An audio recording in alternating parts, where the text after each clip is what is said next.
निर्णय लिए गए हैं। एक तो ट्रांसफ़र पॉलिसी की नियमावली बनाई गई है। चूँकि नया आयोग बन गया, पहले वाला आयोग निराशित हो गया, तो इसलिए नई शिक्षा ट्रांसफ़र नीति की आवश्यकता थी। गंगा नहर परियोजना द्वितीय चरण के परियोजना में जनपद अमरोहा, मुरादाबाद, संभल के 1850 ग्रामों के 4,10,348 कृषक लाभान्वित होंगे तथा कुल 1,46,532 हेक्टेयर सिंचन क्षमता सृजित होगी। 1/11/2023 को फॉरेन डायरेक्ट इन्वेस्टमेंट की नीति आई थी, इसमें थोड़ा सा संशोधन किया गया है।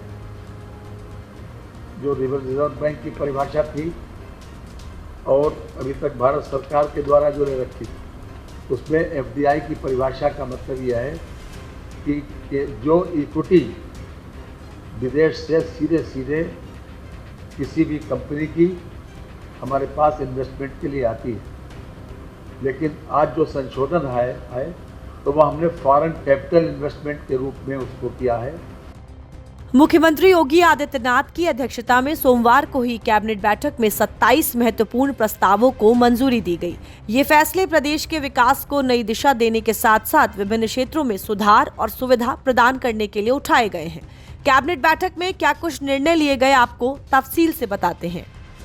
उत्तर प्रदेश उच्चतर शिक्षा विभाग में सहायता प्राप्त महाविद्यालयों के अध्यापकों के स्थानांतरण नियमावली 2024 को मंजूरी।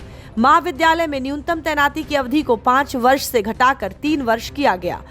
निजी विश्वविद्यालय अधिनियम 2019 में संशोधन को मंजूरी। प्रदेश में पशु चिकित्सकों की कमी देखते हुए कैबिनेट ने पैरावेट के लिए डिप्लोमा और सर्टिफिकेट पाठ्यक्रमों के लिए नीति को दी मंजूरी। उत्तर प्रदेश शीरा नीति 2024-25 के प्रस्ताव को मंजूरी। एफडीआई और फॉर्च्यून 500 कंपनियों के लिए निवेश के लिए प्रोत्साहन नीति 2023 में संशोधन को मंजूरी। उत्तर प्रदेश इलेक्ट्रॉनिक्स विनिर्माण नीति 2020 के अंतर्गत 300 करोड़ के निवेश के प्रोत्साहन प्रस्ताव को मंजूरी। उत्तर प्रदेश में पर्यटन को बढ़ावा देने के लिए भी कैबिनेट में कई फैसले लिए गए। प्रदेश के हेरिटेज इमारतों को संरक्षित करने के लिए पब्लिक प्राइवेट पार्टनरशिप द्वारा डेवलप करने के प्रस्ताव को मंजूरी। बागपत में अंतर्राष्ट्रीय योग एवं आरोग्य केंद्र स्थापना के लिए प्रस्ताव को मंजूरी। बागपत तहसील के ग्राम हरियाखेवा में 1.069 हेक्टेयर भूमि पर्यटन विभाग को निःशुल्क हस्तांतरण को मंजूरी।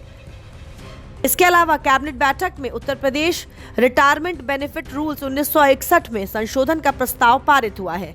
पहले यदि कोई कर्मचारी अपने नॉमिनी या वारिस नहीं छोड़ता था तो उसकी ग्रेच्युटी की राशि सरकार को समाहित होती थी। अब नए संशोधन के तहत सक्षम न्यायालय से उत्तराधिकार प्रमाण पत्र प्रस्तुत करने पर यह राशि दी जाएगी।